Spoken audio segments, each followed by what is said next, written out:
Cheers nak masak dessert. So hari ni kita akan buat burnt Basque cheesecake. Jom ikut Cheers. Kita akan letak kita punya cream cheese yang kita dah tuangkan tadi dengan kita punya gula.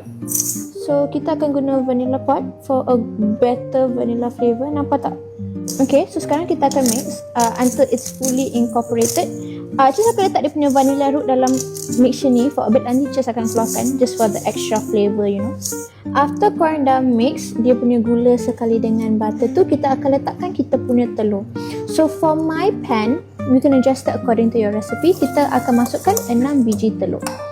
Selepas kita dah sebatikan kita punya ingredients, kita akan letakkan 750 grams ataupun ml kita punya whipping cream. So kita akan whiskkan bagi kita punya bahan-bahan semua sebati. Okay, yang ni adalah 6 tablespoons of flour. Kita akan mix sampai dia sebati. Make sure jangan over mix. Okay, bila dia dah sebati dan shape macam ni, kita akan tuangkan dalam kita punya pan.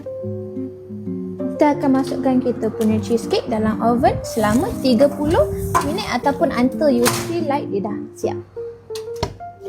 Korang, ini adalah kita punya Basque burnt cheesecake. Memang cantik. I can't wait to eat this. Okay, kita akan bagi dia cool for around an hour and a half and then kita boleh rasa. Tapi selamat mencuba Cheers punya recipe cheesecake. Bye bye.